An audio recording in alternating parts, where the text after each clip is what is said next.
యేసుక్రీస్తు నామంలో నేను చూసిన పరలోకము నరకం అనే ప్రోగ్రాం చూస్తున్న ప్రతి ఒక్కరికి హృదయపూర్వక వందనాలు తెలియజేస్తూ ఉన్నాను. పరిశుద్ధాత్మ దేవుడు ఎందుకు పనికిరాని నన్ను ఆ పరలోక రాజ్యముకి నా ఆత్మను కొనిపోయి అనేక ప్రాంతాలు చూపించడము, అవి మీ అందరికీ తెలియపరచమని ప్రభు నాకు తెలియపరచుట, ఇదంతా కూడా దేవుని చిత్తము, ఆయన ఏర్పాటు. ప్రతి ఒక్కరము కూడా దేవుని రాజ్యం ఉంది, దేవుని రాజ్యంలో మన కోసం ఇవన్నీ సిద్ధపరచబడి ఉన్నవని ప్రతి ఒక్కరూ తెలుసుకొని పరిపూర్ణులుగా మార్చబడాలని దేవుని యొక్క ఆశ. ఎందుకు అంటే ఎంతోమంది కూడా పరలోకము లేదు అనుకునేవారు కొంతమంది ఉన్నారు. పరలోకానికి మేము చేర్చబడము అని కొంతమంది అనుకుంటారు. పరలోకము అసలు వెళ్ళరు అనే కొంతమంది, ఇలా ఎన్నో రకాలుగా అనుకుంటున్నారు. కాబట్టి పరిశుద్ధాత్మ దేవుడు ఎంతోమందికి కూడా పరలోక రాజ్యముకి ఆత్మలు తీసుకువెళ్ళి చూపించడము, మరి నరకం ఎలా ఉంటుందో చూపించడం జరుగుతూ ఉన్నది. నిజంగా ప్రతి ఒక్కరూ చూస్తున్న వారందరూ కూడా ఎంతో ధన్యులు, ఆశీర్వదించబడుతూ ఉంటారు. చూడడమే కాదు, మీరు కూడా ఈ విధంగా ఖచ్చితంగా మీరు కూడా ఆ పరలోకాన్ని చూసే కృపను దేవుడు అనుగ్రహిస్తాడు. ఒక దినము ప్రార్థనలో, నేను ఉపవాసం నుండి ప్రార్థనలో ఉన్నాను. ఆ సమయంలో నా ఆత్మని దేవదూతలు తీసుకొని పరలోక రాజ్యంలోనికి, ఆ వెలుగు రాజ్యంలోనికి తీసుకొని వెళ్ళారు.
ఆ వెలుగు రాజ్యం ఎంత వెలుగో, ఎప్పుడు వెళ్ళినా ఎప్పుడు చూసినా ఆ ఆనందము, ఆ సంతోషం చెప్పలేము.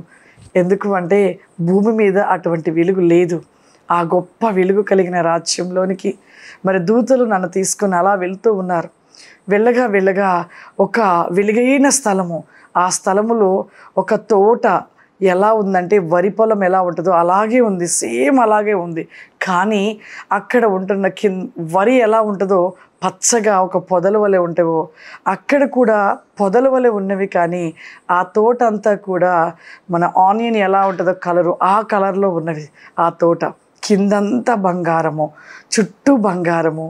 ఆనియన్ ఏ విధంగా ఉంటాయో ఆ విధమైన కలర్లో మన వరి ఎలా ఉంటుందో అలా ఉంది. అలాగే వరి ఎప్పుడైతే మరి వడ్లు వస్తాయో ఆ విధంగా ఆ వరికి ఎలా అయితే వడ్లు ఉంటాయో ఆ విధంగానే అక్కడ ఆ తోటలో ఉంటున్న వాటికి మొత్తము కూడా ఒక పూతగా, ఒక గింజలుగా మొత్తము కూడా ఉన్నవి. అన్ని గింజలుగా ఉన్నవి. ఇక తోట చాలా పెద్దది. ఎంత దూరంగా చూస్తున్న కొలది కూడా ఆ తోటే కనపడుతుంది. ఎటు చూసిన తోట. నేను అనుకుంటున్నాను, ఇదేంటి ఇక్కడ కూడా తోటలు ఉంటాయా, పరలోక రాజ్యంలో తోటలు ఉంటాయా నా మనసులో నేను అనుకుంటూ ఉన్నాను.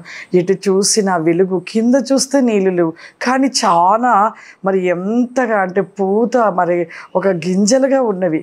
ఇక అలా చూసి మొత్తము కూడా ఒక 5 నిమిషాలు 10 నిమిషాల వరకు కూడా అంతా కూడా అసలు మొత్తం కూడా చూపించి మరలా ఆ తోట మధ్యలో అలా నిలిచిపోయాం. అలా నిలిచి ఉండగా నా పక్కనున్న దూతలు చూస్తూ ఉన్నారు. నేను కూడా చూస్తానుకుంటున్నాను, ఈ తోటలు ఏమిటి, అసలు తోటలు ఉంటాయా అనుకుంటున్నాను. ఆ మనసుకి ప్రభు అలా ఒక క్వశ్చన్గా మరి వచ్చినట్లుగా చేసి ఉన్నారని నమ్ముతున్నాను. ఎందుకు అంటే ఆత్మ అక్కడికి వెళ్ళాక అక్కడి నాకు ఏం తెలియపరచబడాలో దేవుడు అట్టి జ్ఞానాన్ని ఇచ్చి ఆ యొక్క సందేహాన్ని వచ్చినట్టుగా ప్రభు నాకు గుర్తు చేస్తూ ఉంటారేమని ఇక అలా ఆలోచిస్తూ ఉన్నాను. అలా ఆలోచిస్తూ ఉన్నప్పుడు నా ప్రక్కనున్న ఆ దూతలు నాకు చెప్తూ ఉన్నారు, కుమార్తె, ఈ స్థలమును చూస్తూ ఉన్నావు కదా, ఈ స్థలము ఏమిటి అని ఆలోచిస్తున్నావా? ఈ స్థలము, ఈ తోట భూమి మీద ఇశ్రాయేలు ప్రజలు నడిపిస్తున్నప్పుడు ఆ ప్రజలు సనుగుతూ మాకేమీ లేదని సనుగుతున్నప్పుడు ఆ దేవాది దేవుడు వారి కోసం మన్నాను కురిపించియున్నాడు. ఆ మన్నా ఈ చెట్ల నుండి వచ్చినదే కుమార్తె. ఆ మన్నా కుమార్తె, అదిగో నీవు ఈ స్థలమంతటిని చూస్తూ ఉన్నావు, ఈ స్థలం ఏమిటి అని ఆలోచిస్తూ ఉన్నావు కదా. ఈ తోట అదిగో భూమి మీద ఇశ్రాయేలు ప్రజలు నడిపిస్తూ ఉన్నప్పుడు ఆ ప్రజలు వారు సనుగుతూ మాకేమీ ఆహారం లేదని సనుగుతూ ఉన్నప్పుడు మరి దేవాది దేవుడు వారి కోసము మన్నాను కురిపించి ఉన్నాడు. ఆ మన్నా కురిపించబడిన ఈ యొక్క చెట్ల నుండి వచ్చే ఒక మన్నా అని చెప్తూ ఉంటే నాకేం ఆశ్చర్యంగా చూస్తున్నాను. మన్నా అంటే నాకు అసలు తెలియదు. అసలు ఇశ్రాయేలు ప్రజలు అలా వెళుతూ ఉన్నప్పుడు వారు మన్నా భుజించారు అన్న విషయము తెలుసు, కానీ మన్నా మరి యొక్క పరలోక రాజ్యంలో కూడా ఇలా ఉంటుందా, చెట్లు ఉంటాయా అనుకున్నాను. అప్పుడు దూత నా మనసులో నేను అనుకుంటున్నప్పుడు దూత మాట్లాడుతూ ఉన్నాడు, అవును కుమార్తె, ఇదిగో ఆ మన్నా చెట్లే ఇవి. భూలోకంలో ఆనాడు ఇశ్రాయేలు ప్రజల కోసం 40 సంవత్సరములు కూడా ఈ మన్నాను ఆ ప్రజలు భుజించియున్నారు. ఈ యొక్క తోటలో ఉంటున్నవి అన్నీ కూడా ఆ చెట్లే. నీకు ఒక సందేహం రావచ్చు కుమార్తె, భూమి మీద నరుల కోసం చేసిన సూచక క్రియలు అవన్నీ కూడా భూమి మీద స్థిరమైనను ప్రతిదీ కూడా తీర్పు సమయంలో ఆ దినమున మాట్లాడబోచున్నాయి కుమార్తె. అవును కుమార్తె, ఇదిగో ఆ మన్నా చెట్లే ఇవి. భూలోకంలో ఆనాడు ఇశ్రాయేలు ప్రజల కోసము 40 సంవత్సరములు కూడా ఈ యొక్క మన్నా మరి ఆ యొక్క ప్రజలు భుజించి ఉన్నారు. ఈ యొక్క తోటలో ఉంటున్న ఇవన్నీ కూడా ఆ చెట్లే.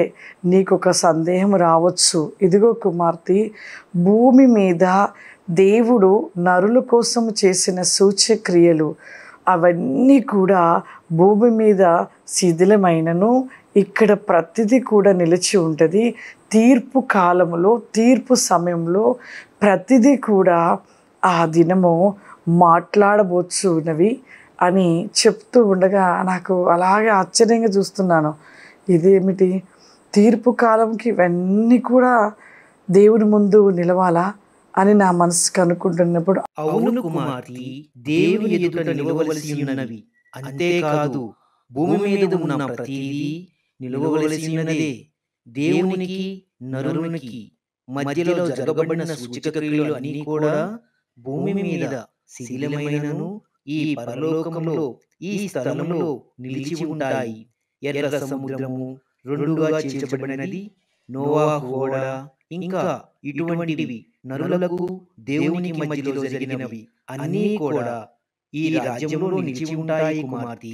అవును కుమార్తె, దేవుని ఎదుట నిలవవలసి ఉన్నది. అంతేకాదు, భూమి మీద ఉన్న ప్రతిదీ నిలవలసినదే. ఇదిగో దేవునికి నరునికి మధ్యలో జరగబడిన సూచక్రియలన్నీ కూడా భూమి మీద శిథిలమైనను ఈ పరలోకములో అవి ఈ స్థలంలో నిలిచి ఉంటూ ఉంటవి. ఎర్ర సముద్రము రెండుగా చీల్చబడినవి, నోవాహు ఓడ, ఇంకా ఇటువంటివి నరులకి దేవునికి మధ్యలో జరిగించబడినవన్నీ కూడా ఈ పరలోక రాజ్యములో ప్రతిదీ కూడా నిలిచి ఉంటూ ఉంటుంది కుమార్తె అని చెబుతూ, ఇక అలా అంతా కూడా స్థలంలో ఆ యొక్క ఉంటున్న చెట్ల యొక్క తోటలు అంతా కూడా చూపిస్తూ ఉన్నారు. నాకు చాలా ఆశ్చర్యం అనిపించింది. ఇలా కూడా మరి మన కోసము భూమి మీద దేవుడు ఏ సూచక్రియలు, ఏ అద్భుతాలు, ఏవైతే నరులకి మరి దేవునికి మధ్యగా మనకి జరిగించబడినవి ఇవన్నీ కూడా ఉంటాయా అని నా మనసులో అనుకుంటూ అలా తోట అంతా చూస్తూ వెళుతూ ఆ యొక్క తోటలో ఉంటున్న ఒక చెట్ల మధ్యలో, ఆ తోట మధ్యలో ఆగి మరలా ఆ చెట్లకు ఉంటున్న ఆ యొక్క గింజలు ఇలా తీసి నేను చేతిలో వేసుకుంటుండగా అవి నా చేతిలో రాలటలేవు. మరలా తీసి మరలా చేతులు వేసుకుంటున్నా, మరలా రాలట్లేదు. అప్పుడు మరలా నా ప్రక్కనున్న దూత చెప్తున్నాడు, కుమార్తె, నీవు ఆత్మరూపకంగా వచ్చి ఉన్నావు. అవి ఏమీ కూడా నీ చేతిలోకి రాలేవు కుమార్తె.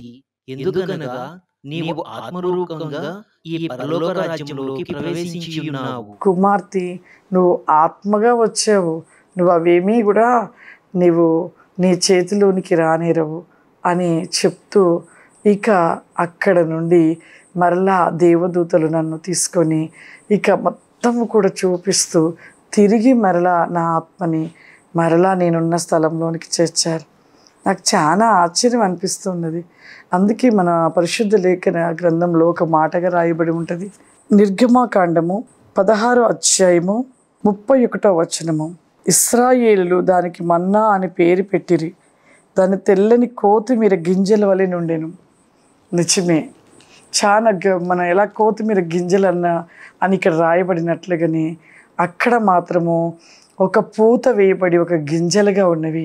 నాకైతే చాలా ఆశ్చర్యం అనిపించి ఉన్నది దేవదూతలు చెప్పినప్పుడు. నిజమే, భూమి మీద శిథిలమైనవన్నీ పరలోకంలో దాచబడి పరలోకంలో నిలిచి ఉంటాయని మరి దేవదూతలు చెప్పడము. మరి పరలోక రాజ్యము ఎంతో పెద్దది.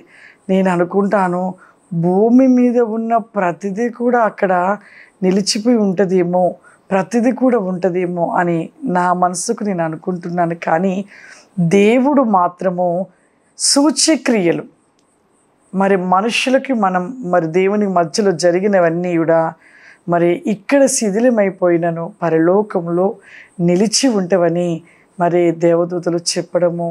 మన జీవితంలో మరి పరలోక రాజ్యాన్ని చూసి పరలోక రాజ్యంలోనికి ప్రవేశించే వారుగా మనం ఉండాలి.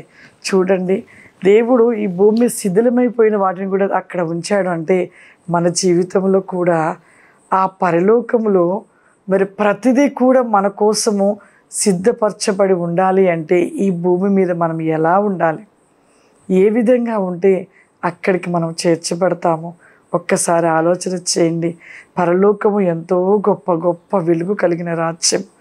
ఆ రాజ్యంలో ఎన్నో విషయాలు, ఎన్నో స్థలాలు, ఎన్నో కూడా మానవాళి కొరకు దాచిపెట్టాడు. ఎన్నో మన కోసం దేవుడు అన్ని సిద్ధపరిచాడు. ఆ సిద్ధపరిచినవి మన కోసమే కదా. మరి మన కోసం సిద్ధపరిచిన వాటి కోసము మనం ఎందుకు ప్రయాస పడుటలేదు? మీరు అనొచ్చు, ప్రయాసం ఏంటమ్మా అనొచ్చు. ప్రయాసం ఏదో పెద్ద పెద్ద పనులు చేయాలని కాదు. నీ హృదయాన్ని శుద్ధి చేసుకో, నీ హృదయము దేవునికి ఇవ్వు, నీ మనసులో ఎప్పుడు దేవుడిని నిలుపుకో, దేవునికి ఇష్టకరంగా నువ్వు జీవించు, ఆయన సంతోషపరిచే రీతిలో నువ్వు ఉండు. అలా ఉంటే ఆ పరలోకం రాజ్యంలోనికి నువ్వు చేర్చబడతావు. నీ కోసము అందరి కోసం సిద్ధపరిచిన అవన్నీ కూడా మన సొంతంగా దేవుడు మనకు అనుగ్రహిస్తూ ఉంటాడు. ఆ విధంగా ప్రతి ఒక్కరము కూడా దేవునికి ఇష్టకరంగా నిలిచి ఉంటే ఆ పరలోకానికి చేర్చబడతాము.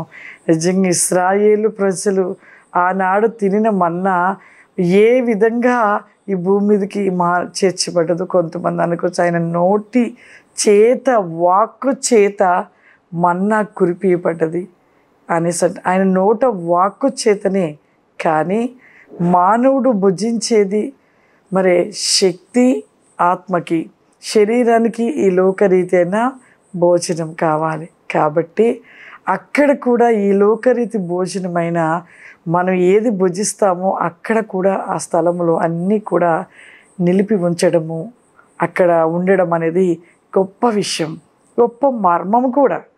ఎందుకంటే ఆయన శక్తి చేత మన ఆత్మ జీవించగలుగుతుంది ఆత్మ. కానీ శరీరానికి మరి ఈ లోక రీతి ఆహారం ఖచ్చితంగా కావాలి. అందుకే దేవుడు మరి ఆయన నోటి వాక్కు చేత మన్నా కురిపించాడు. ఆ మన్నా ఈ శరీరానికి కావాలి. అంటే ఆ పరలోకంలో అట్టి తోటలను కూడా దేవుడు సిద్ధపరిచి, ఆ సిద్ధపరిచిన ఆ స్థలంలో నుండి ఆ మన్నాని పరలోకం నుండి కురిపించి మానవుని శరీరానికి శక్తి కోసము ఆ మన్నాని దేవుడు కురిపించి ఉన్నాడు. ఎంత గొప్ప విషయము, ఎంత గొప్ప మర్మము. దేవాది దేవుడు పనికిరాని దాన్ని, ఏ యోగ్యత లేని నాకు ఆ పరలోకంలో అట్టి మర్మమును చూపించిన దేవునికి నేను కోట్లాని స్తుతులు చెల్లిస్తూ, కృతజ్ఞతలు చెల్లిస్తూ ఈ ప్రోగ్రాం చూస్తున్న ప్రతి ఒక్కరికి మరొకసారి హృదయపూర్వక వందనాలు తెలియజేస్తూ ఉన్నాను. God bless you. దేవుడు మిమ్మల్ని దీవించును గాక. ఆమేన్.